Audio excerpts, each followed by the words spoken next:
Welcome, everybody, to the Real Dealz podcast, one of the top-ranked real estate investing podcasts for the last 7 years.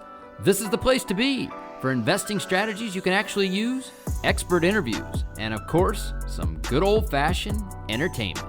Now, here's your host for the show, Elliot, the REI guy, Smith.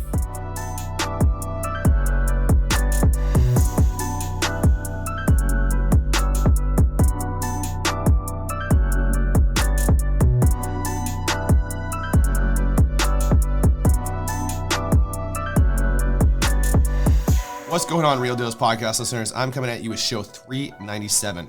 This show is really, really cool. It's my buddy that he was a professional hockey player. He played in the NHL for a few years. He traveled and went overseas and played, but he officially retired last year. Same age as me, 32 years old, and he is doing multifamily as well. So he is living in California, but he grew up in Michigan, and so they built a 12-unit, I think a year or so ago, and they're currently building a 6-unit, but they also have a 64-unit slated, a 44-unit or 48-unit slated, and they have a lot of projects in line to get going. And so just really cool because we're kind of running in parallel on this multifamily journey, except he's going new construction and we're going existing, buy, renovate, refinance, and then repeat. So anyway, I think you guys will really like this show. Couple of things going on with me quickly. We finally got that 31 unit under contract. So we had our inspection last week. Pretty excited about that. We also got our 16 units under contract last week on the same area. And so just really, really a lot of cool things going, a lot of scary things going because we're just growing so quickly. We just posted a job for a project manager. This 31 unit is going to have $1.8 million rehab. So it's going to be a big deal. But I think we have a lot of good stuff going. So that's what's going on with me this week. Kind of keep it short because I just think you guys will really like this show. I ran it a little bit differently because I was talking to him couple days before this we recorded this. And so it's not so much as it's an interview, but it's more of a conversation style of us just talking together. So listen all the way through. I think you'll get a lot of value out of this, and we'll talk to you guys next week. All right, Real Dealz podcast listeners, I want to talk quickly about our show's sponsor, Ironbridge Lending. If you guys have not reached out to Ironbridge already to talk to them about funding some of your upcoming flip projects, I highly encourage you to do so. I've known the owner of Ironbridge for a very long time. I've personally borrowed millions of dollars from them over the years to do a number of different projects, and I can say without a doubt, they are the best hard money lending company I have ever come across, and that is the reason why they are the sole sponsor of this show. I've had a lot of other companies reach out to me and want to sponsor this show, but I just won't do it. I feel like I need to be genuine in who we have sponsoring the show, and it needs to be somebody that I've personally done a ton of business with. So I personally vouch for their ability to be the best, hands down, in the world of hard money lending. You won't find better programs, you won't find better terms, and they're lending or will be lending in over 20 states. So chances are, if you're hearing this in whatever state you're in, it's definitely worth it to check out their website, reach out to them, see if they're lending in your state, and if they are, I would absolutely encourage you to do business with them. Another very cool thing to note is that they have a program for most rehabs where you can actually borrow up to 90% of the purchase price. Now, this is given the fact that you are actually buying a deal, which if you're listening to the show, that means you probably are. But if you have an actual deal on the table, they'll fund up to 90% of your purchase price, and they'll even give you rehab funds on top of that, which means that it only takes 10% down to get into a project, which is unbelievable in the hard money world. So do yourself a favor, reach out to Ironbridge Lending, have a conversation with them, see if they're a good fit for you and for your next project. I can guarantee you that you'll be happy that you did. What's going on, Real Dealz listeners? We are here with my good friend, Aaron Peluche. You got it. I'm so happy. It doesn't happen too often. Dude, on the way here to the office, I'm like, Peluche. I'm trying to remember exactly how to say it because I'm like, I don't want to screw it up. But so Aaron is doing a bunch of multifamily stuff. We actually connected about a year ago. You were still playing professional hockey overseas in Switzerland? Yep. And you were doing some new construction building in Michigan. You grew up there, but your wife lived in California, all over the globe. And you want to do some fix and flips, started using the call center. We crushed it for you, and then you wanted to do more development. And so you're not doing so much single family, but now you're building, finishing up a 6-unit. You're building out a 64-unit coming up. How many doors do you actually have now? 18, all 2 bedrooms. And right now, 12, and then the 6 that are being developed. And those will be starting to be leased out in May. Gotcha. So So you were just kind of like figuring out, you're same age as me, you're 32? 32. 32. And so you were just coming to the tail end of your hockey career. You played in the NHL. You started playing, overseas when that, kind of pushed down a little bit of it there. And you're like, hey, I got to do something else in life. And you really liked real estate. Your dad was a builder, contractor. So why don't you talk about who you are and what your plan is and how you're building this business? Thank you, Elliot. Thanks for having me on the show. I played 12 years of pro hockey.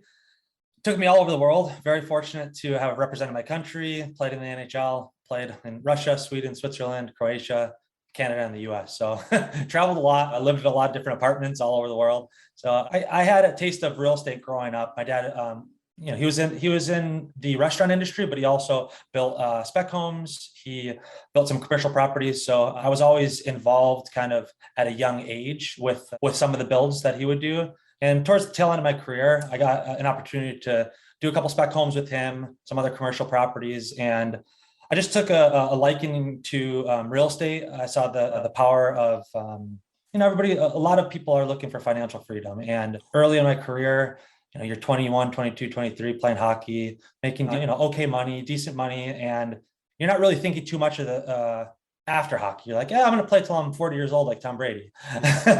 But, there is life after hockey, and it comes to an end at some point. So it's, what do you want to do after hockey? And I found it really easy for me to make that decision. It was real estate. It was continually do some of the spec homes with my dad, some other commercial properties. And then the last couple of years, I got really interested in the multifamily side of things. So 2 years ago, built my first 12 unit. We're finishing up the 6 unit right now. So looking to scale this business. We have a couple larger properties on the horizon, 64 unit, like you mentioned. There's a 48 unit, not too far from the 64 unit. We'll be doing as a joint venture with a buddy in Michigan, and then another larger 88 unit that is probably Q4 of 2022. Nice. So it's funny because I feel like we kind of both got into the multifamily game relatively about the same time, and we're just doing the same thing, almost growing at similar clips, but you went new construction versus we went buying existing buildings. So why don't you talk a little bit about why you decided to go build new construction stuff instead of going and buying, existing buildings? So not everybody just jumps into development on their first multifamily. They look to buy something, a fourplex, a sixplex, a 12 unit that's existing. I went from building spec homes, doing some flips, to building new 12 unit, 15,000 square foot. So a relatively large 12 unit. And I just saw the power of building the equity in the building side of it, refinancing, pulling a lot of the initial capital back out and redeploying it. So it's like, oh, wow, okay, this works really well for a 12 unit. We could control exactly what we want in the design process, how it functions. Nothing wrong with buying properties that are built in the 60s, 70s, and 80s, but a little different standards than 2019, 2020, now in 2022. Saw the power of the refinance, what that could do, and how much equity was built into developing it. The caveat with that is it's a long process. Developing takes a long time, finding the land. A lot of things that can go wrong. A lot of things could go wrong. You need to make sure that it's zoned properly. The entitlement process could be really long. So it's definitely a learning curve, and I learned a lot of lessons along the way. Nice. Yeah, so when you're developing these properties, so like on this, we typed that 31 unit we're talking about, and it comes with a lot to build a six units. And I'm trying to do the math in my head, and I'm not seeing we'll basically have that lot for free. And I'm still not seeing a huge margin on the build. We're going to hire somebody to fee build it. But I think we'll be definitely get all our money back out, but I'm not seeing this huge refi. But I know my buddy Artem has done it really well, basically pulling out all their capital when they're building, they bought $250 million in LA. So are you just trying to get your capital back or your investors' capital, or are you trying to get more money back to live on?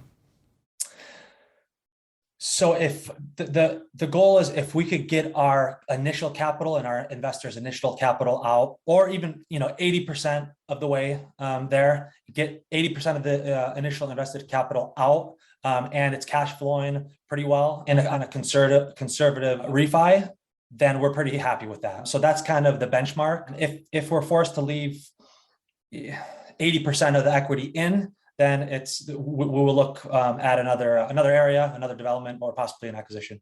Yeah, our spreadsheet there's that one of the most important box in there is, refi percentage of cash out on your refi. And that is a huge metric because you don't want to leave a ton of money in these deals, even though it might look like a good deal, but it's like, man, if I can't get at least 70% of my money back, it's like, shit, then you're capped, right? Like that was the biggest lesson we learned on that 24 unit we bought. We just went straight Freddie Fannie, put $650,000 into it. And then it's like, we got prepayment penalties. And it's like, shit, now that money's locked away. And and so it's, you don't want to, then it's hard to continue to grow, right? Yeah. Opportunity cost. So you lock in that money and it's a great rate, but then can you do something more with that 600 grand? Can you go and buy another property and develop another property? So it's all about, weighing, does the market support certain rents? Can you pull out this equity? Are you going to be, because construction costs are also changing a lot. So with development, it could add 15, 20% to the initial bid with how crazy this environment is right now. So it's definitely some risk. These are smaller properties where we will be getting into some larger ones, but guys that are doing the 250, 300 unit developments, I tip my hat off to them. Obviously, it's a long learning curve to get there, but it's really impressive. Yeah. So I kind of did this show a little bit backwards, because we were talking so much yesterday and we were talking a lot before the show. And I'm like, I kind of just jump in right to the real estate. But I want to really, people, one of the things that people say, whether they're getting into wholesaling, fix and flips, new construction, whatever it is, something into real estate, the, biggest thing is people they don't have time. Like they work, 40 or 50 hours a week. They, they have a family, a job, and they say they don't have time. Well, I remember talking to you when you were in Switzerland. Middle of the day for me, middle of the night for you, right? And so you were playing professional hockey in a 12-hour head time zone or whatever it was, and you were still doing real estate probably at 2 and 3 in the morning in that when you were living in Switzerland. So why don't you talk a little bit about what you've learned and how the grit that you had to show and what your schedule looked like when you were starting to build this?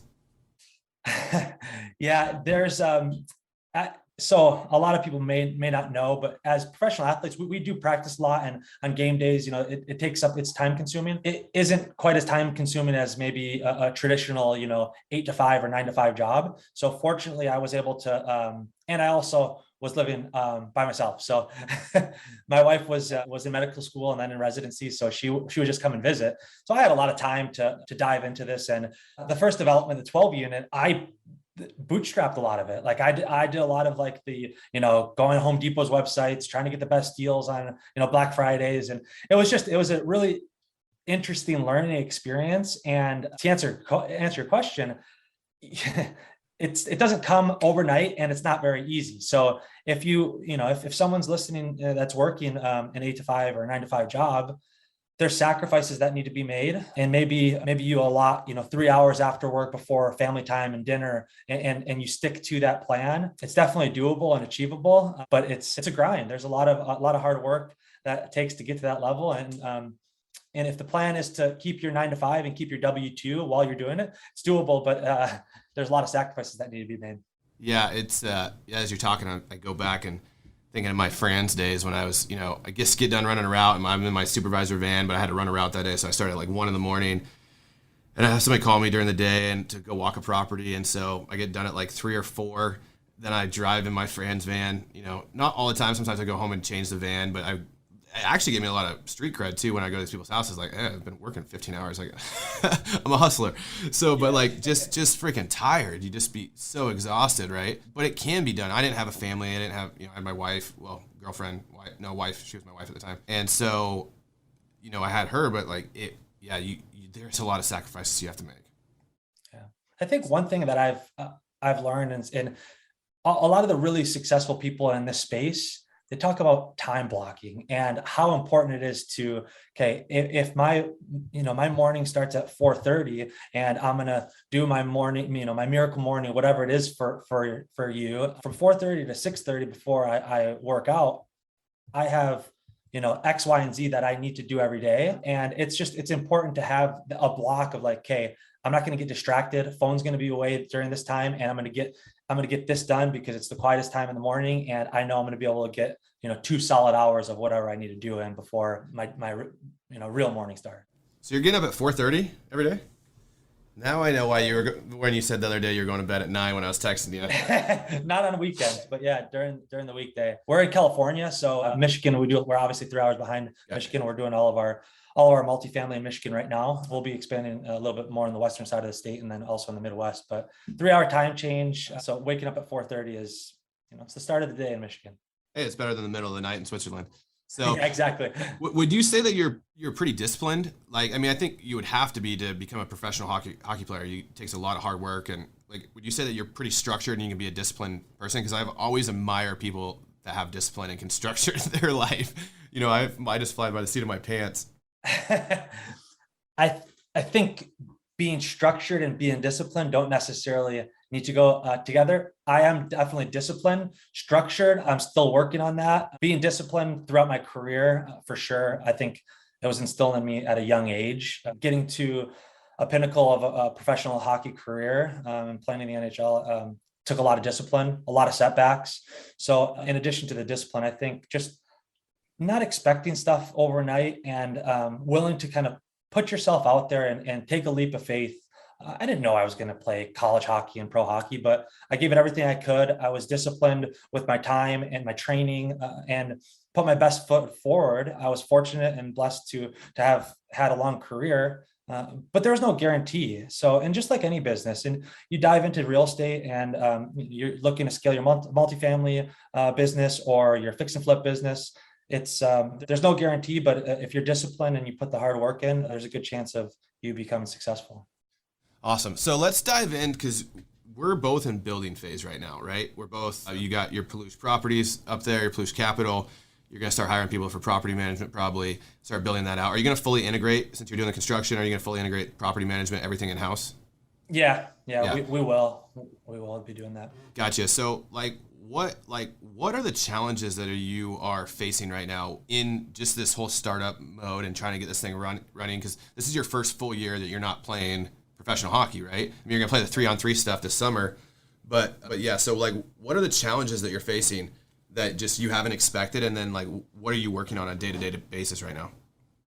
So the challenges are just getting the processes and systems. We're a really lean company right now, very new, with aspirations to be, to grow quite a bit. So I think that the challenges for us right now is just getting processes and kind of linking everything together, from the construction side of thing to the investor relations to the property management. There's just a lot of aspects and pieces to this business, and especially when you want to be vertically integrated. So without being able to go out and hire 10 people, you need to bootstrap a lot of it. And it's one thing that we're focusing on, and we've been focusing on, is the processes and systems, from how residents are treated to checklists to, just the whole 9 yards in terms of processes you need for this business. And it's just a lot. I'm blown away with how much actually goes into just one arm of the business. So it's fun, but there's a lot. Yeah, I always ask myself all the time, how do property management companies actually make money?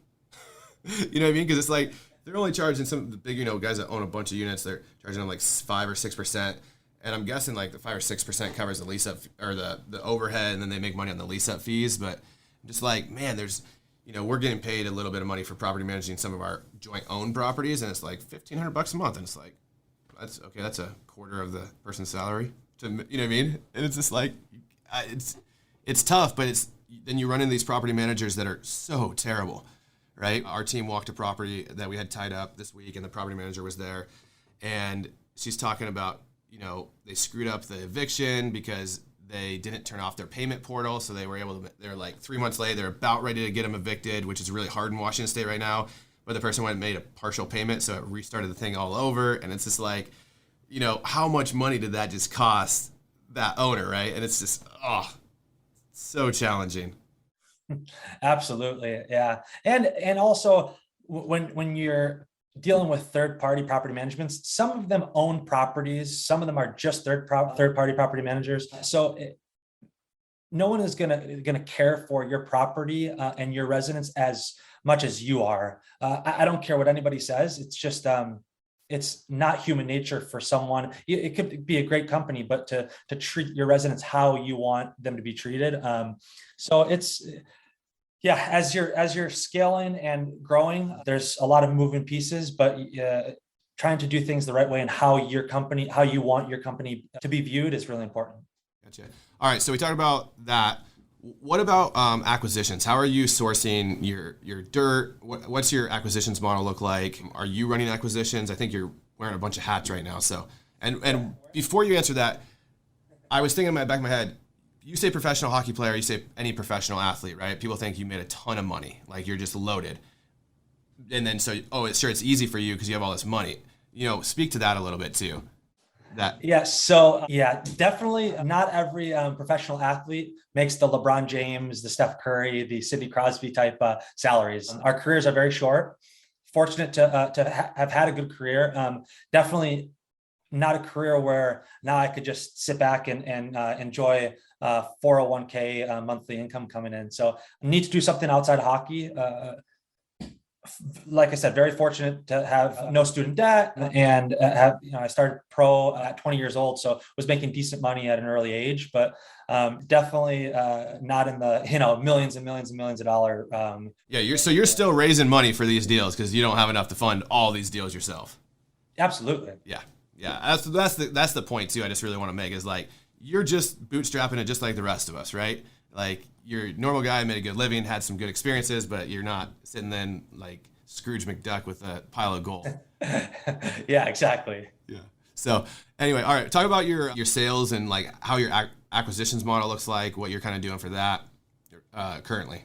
So like you mentioned, I'm wearing a lot of hats right now. I'm doing a decent amount of the acquisitions right now. We are looking to hire an acquisitions, I don't know, a manager, intern, someone that could help source more land, more actual acquisitions of multifamily. So right now we're looking between kind of 30 and 150 to 200 units for acquisitions in specific markets. So we will start a direct mail campaign. We have a couple properties that are just vacant land. The one in particular, that's the 48 unit, our partner in that one actually owns 24 units. That is, he owns outright. And there's an additional 18 acres of land on that property. So it was initially zoned for 104 additional units. So Gotcha. we're pretty comfortable with 48. We'll be using a 6-unit plan that we're comfortable with. And we're finishing up right now. So the economies of scale and figuring out, pretty much where we're going to be price point wise is going to be nice for that development. Why not maximize the density? You can get 104. So that was approved in 89. And I think some things have changed. We were born. Yeah, right. Exactly. Yeah, some things have changed. So we're going to try to, we will try to maximize a little more on the small end. I think the least we'll be able to get is 48. So we want to go in with 48 in mind. If the numbers work out, great. If we get, additional 12, 18, 24 of them, that'd be great. Gotcha. Now, are you doing more like garden style communities? Or are you doing big boxes or? Yeah, more garden style. So the 6-unit we're finishing up right now, it'll be kind of actually townhome style. So main level living, attached garage, second floor with 2 bedrooms, full bath. We're putting solar on that. We're going to have electric charging capabilities in the garage. What else is going into that one? Smart home tech. So be able to control your garage opener from your phone, your thermostat, your doors. So it's pretty exciting. Nice. So you're doing direct mail. Have you started doing direct mail yet? For multifamily, we have not. We are going to roll that out here in February, and we're going to have a 6 to 12 month campaign for direct mail. Yep. Nice. What model are you going to follow on that? Like how did you pull your list? How did you narrow down your list? Like how targeted are you getting? Are you doing handwritten letters? What's your kind of plan there? We will be doing handwritten letters for the first round of marketing. List will be pulled from CoStar. So we'll use CoStar for majority of the purpose. Seems to have pretty good data. We could pull It does. It's just missing data though. Like even in my market, like I driving through and seeing like buildings and I'm like, oh, let me pull this up on CoStar. It's not there. And it's like a 50 unit. Right. And so just be very careful like with CoStar. Like, so when we pulled our list, we pulled CoStar and we pulled existing stuff, but then we also pulled lists from the county as well and matched them up and overlapped them. Yeah, it's a great point, Elliot. I'm going to have to definitely do that because you don't want to be missing any 50 units. That's kind of right in our alley. Yeah, Greg and I drove. He was here when we were doing the inspection on our deal. We just tied up this week, and we were driving around, and I'm like, looking at some of these properties that have no, that I had to go on Google Maps and just find rooftops, right? And I'm like, there's no information. And then I had emailed the CoStar rep one time, like, hey, can you get more information? And then Greg's like, hey, stop that, because as soon as the CoStar rep puts the information on, he puts it on for everybody. So we know how to find the information. Don't do it. Yeah, right. Yeah, you're gonna have. Yeah, exactly. You're gonna widen the pool of letters they're gonna be getting. Yeah. So are you going for existing and land on this campaign?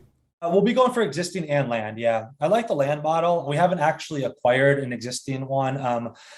And the value add model seems great. It's worked out great for you and for many other people. It's just in our market right now in the Metro Detroit area, there hasn't been anything that we've come across that really made sense just yet. But yeah, we'll be adding that to the marketing list. Gotcha. Are you staying more in the suburbs than you're not in Detroit, right? You're in the suburbs. Staying more in the suburbs. Yeah.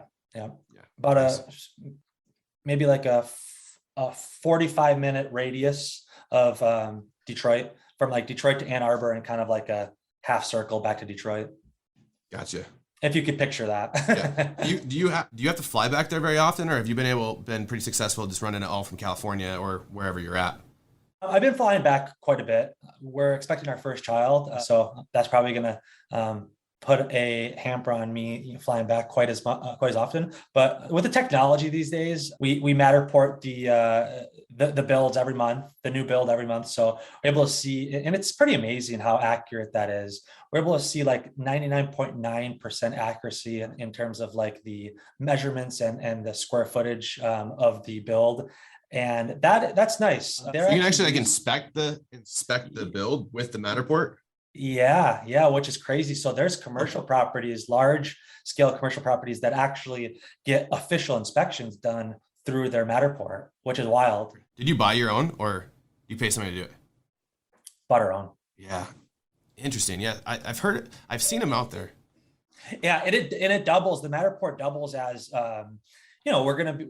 I want residents that rent from the Peluche brand to have just such a seamless and easy renting process, and Matterport makes it easy for us to go into every unit. Yeah, these aren't 300 unit developments, so maybe that might change, but every unit, and get a layout of, okay, this is the unit that you will be renting. Does it work for you? Is this something you're looking for? It's not like, hey, this is a unit that was recently renovated, but you're not going to get this because you're going to get the one that hasn't been renovated yet. Yeah. So it looks really good, but unfortunately we don't have any of those left. Or they just have the overhead, these new complexes, a lot of them have the overhead view of like the layout, and it's not even like actual pictures of the property. They'll have a couple pictures, but they're like previously staged unit. Yeah, exactly. Yeah. I want, as a renter, like I've rented for many years, I want to know like, okay, what is my view from the balcony? Is it going to be looking at the, the trash area, or is it going to be looking at the pool in the courtyard? Yeah, exactly.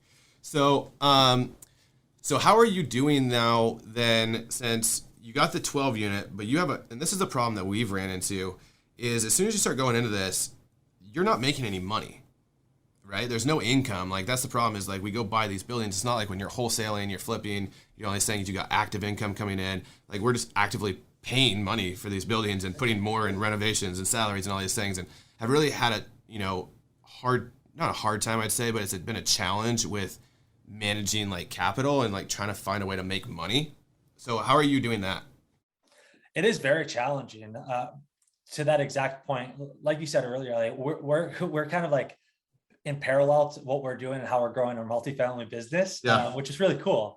It'll be fun to follow you crush it. But yeah, it's definitely a challenge. Navigating it is, fortunately we have some new builds on the single family side of things in the pipeline, and we still do some of the new builds that you're selling. Yeah, that we're selling. Okay. Yep. To supplement some of that income that you're talking about. But yeah, raising capital from investors. It's the whole thing is a lot, and being able to manage capital as you, especially with development, you're pouring money into, or like we're pouring money into three individual developments, and from architecture to hard money down for the land and stuff. It goes, and managing is still something we're navigating and trying to figure out. Okay, do we bring someone in to really that's an expert in managing that to help us? And that's something we've toyed with. Yeah, it's so like this, the buildings that we bought so far, like maybe they like break even or they cash flow a little bit, but like you still have an income coming in. This one that we're about to do is like we're probably gonna have everybody leave and renovate it all at once, because it's like there's like vacant units, but it's like kind of sporadic. So it's like, let's just get it all done. And so as you're raising capital, you're thinking to yourself like, well, okay, if I go put debt on this, I can't afford to cover the debt service every month. Like say I go put a bridge debt on it, right? And so I was having to talk to the lender like, okay, how do people do this where like I don't want to pay you every month until we start getting some leases in, and they'll do those things, but then say I need to go raise the additional capital, right? And is that do they get a pref return only or interest rate return only? And then say no, because I can't. That would kill the deal, right? If I'm having to put out $20,000, $30,000, $40,000 a month with no income, like you can only last so long. Yeah. And so that's kind of the challenge, and then just raising capital in general, because you can go raise capital on these size of deals, like your mid-level deals that you're doing and we're doing. Like you could go give 50-50 away all day, but like it doesn't make sense for me because that's a lot of effort to go give half the upside up, right?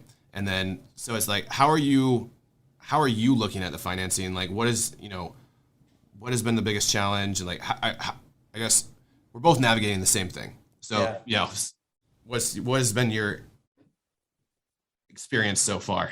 Yeah, but you're right. It's challenging. We are navigating those waters at the same time and trying to figure out, okay, do you put good debt on something, but you have to make sure if the building's gonna go vacant and it's gonna be 6 months or 12 months, or it's like a construction loan.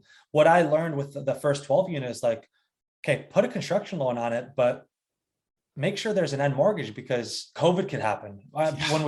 When we first started building it, no one heard of COVID-19. Yep. So fortunately there was an end mortgage on that construction loan, because 18 months, 24 months on a construction loan goes by pretty quick. And if banks and lenders tighten up because of an unknown thing like COVID, and you have a balloon due at 24 months, it's pretty stressful if you're not sitting on, a ton of capital and you're just starting out in this business. Yeah, it'll kill you.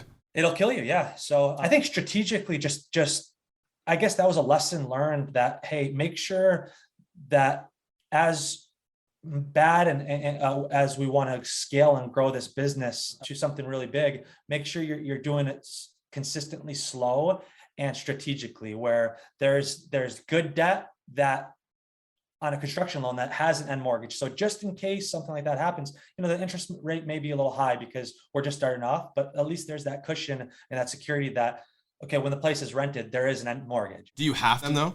Or can you go to Freddie Fannie? Because you can't place Freddie Fannie on the end. Yeah, so you could, you could structure that end mortgage at like, maybe there's a prepayment on year one, gotcha. then it tears down on year two, 3, 4, and at year 3 you can refinance with whatever debt you want. So that's the nice thing about the bridge that we were doing is there's no prepay penalty. It's 5-year term. And then so like it resets to a perm basically. Once you get your construction stuff done, it's like, what was it?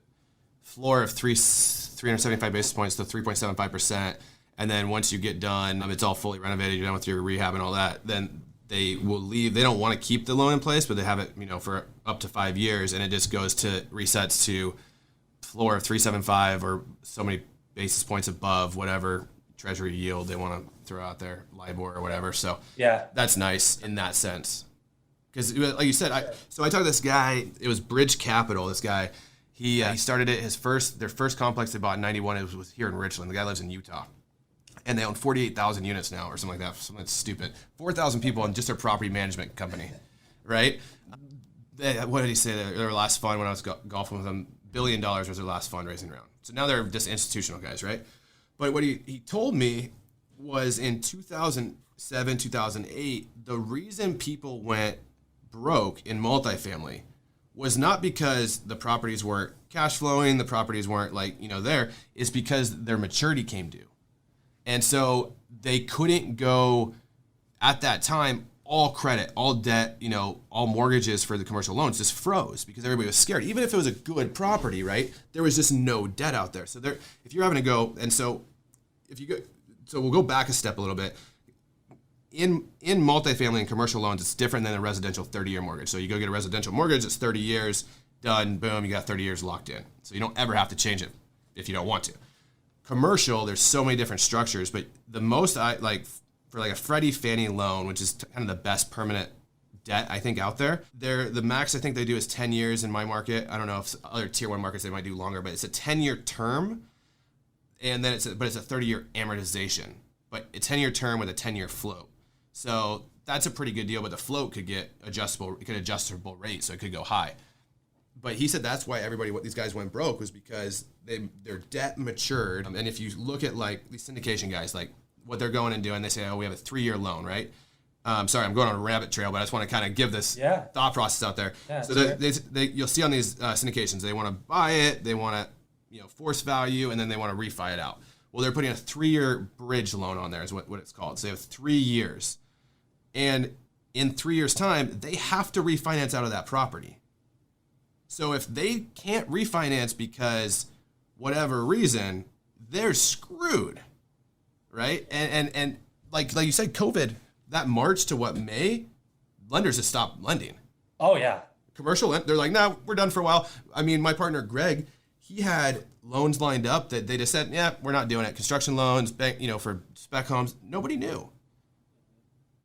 Yeah, So. It's such a good point, and being so raw and new to this whole business and this whole multifamily space, I could just see the maturity and like you put a bridge loan, but it's 5 years. Yeah. So if you look at real estate from say the early 1900s, there's peaks and valleys, but over a 10-year period, you've never seen 4 straight years of this in real estate. You've seen 12 months, 18 months, even 24 months, possibly. I don't know, maybe that's even at the worst.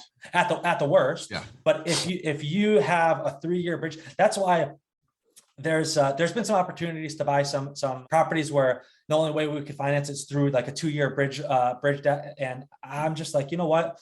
I would rather organically grow our brand and what our communities are about, and take our time getting there and look at this as like hey, we're doing this for the next 20, 30, 40 years and building an organization that we could be proud of, instead of let's put a 2-year bridge loan, and if things stay hot like they are right now, we'll be in good shape. If not, well, how are we going to refinance it? Yeah, it can't stay. It just can't not change. And so it's funny because we bought the 8 unit a year ago, December, and we bought it for $1,030,000. So we had to go get like Freddie Fannie debts, like $1 to $7 million on the small side, but they won't do anything less than $1 million. And so we went, and we didn't know either. We didn't know about Freddie before that anyway. So we went and did a credit union, and it was a 5-year term, but no prepayment, and the rate was like 4%. But I started talking to my guys 6 months into that loan, like, we need to start planning on refinancing out of this.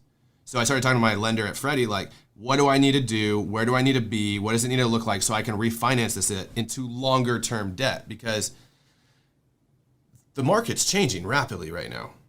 And that's my biggest concern with buying these buildings. And so what are you stress testing? And so stress testing means, like, you say worst case scenario happens for everything. Like, my build costs go more, interest rates are higher when I need to go refinance, rents are probably down a little bit. But what are you stress testing your interest rate out at for your takeout loan for when you go refi?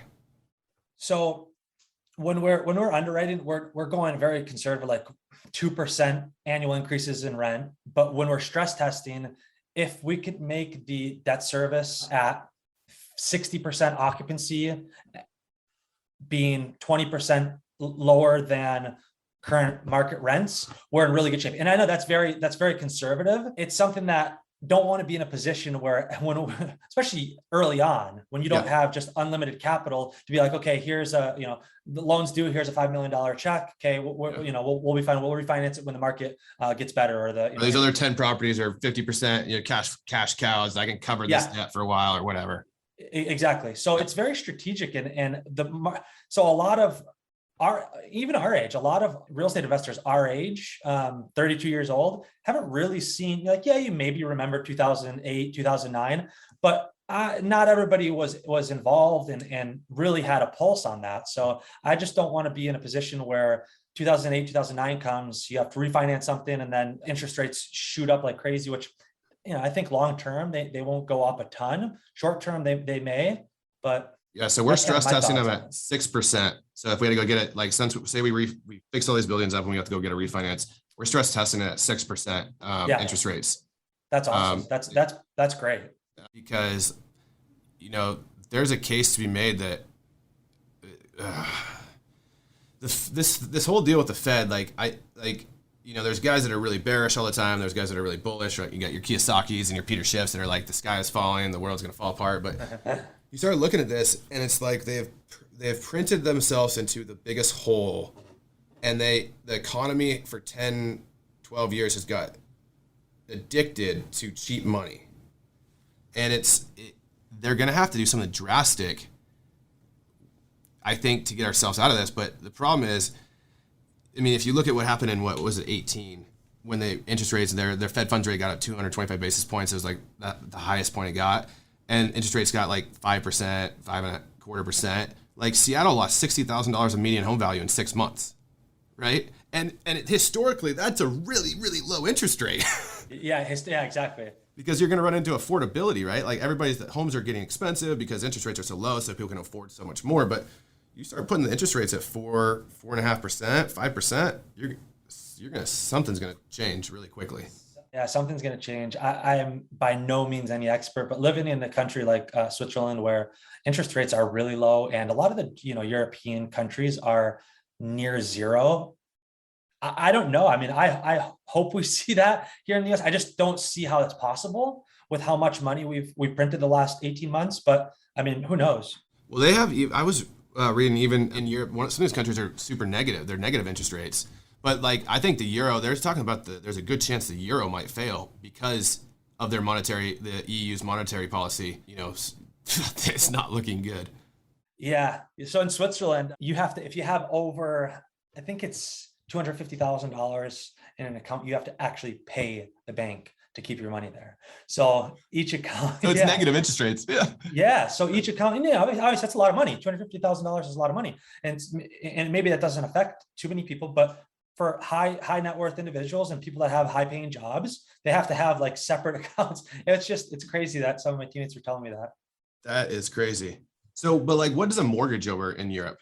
What's a mortgage like? Did you ever look really at low? Really low. Really? Yeah. Construction loan, I think my teammate was getting at like 0.5%. Who's making the loans though? Because nobody's making any money. I have no clue. I didn't really. I didn't care to ask too many questions about it. I was just like, wow, good for you. Yeah. You're gonna build a nice house. Yeah, because the crazy thing is, and another reason this market has ran up so much, the quantitative easing, the Fed was buying securities, right? They're buying bonds and they're buying security, they're buying like $150 billion, $50 billion a month of securities or whatever. Anyway, so they were buying $50 billion a month of mortgage-backed securities is what they were buying. And so I did a little research. I think it was like 1.7, 1.8 trillion last year. It was like the most amount of mortgages ever done. The Fed was a buyer of a third of those. And now they're paring that back. So supply and demand tells me if you have a guy that doesn't need to make money that's buying these, well, things are going to compress. If that buyer goes away, well, all these guys that want to make money, rates are going to go up, right? Because there's not as much people fighting for those mortgages.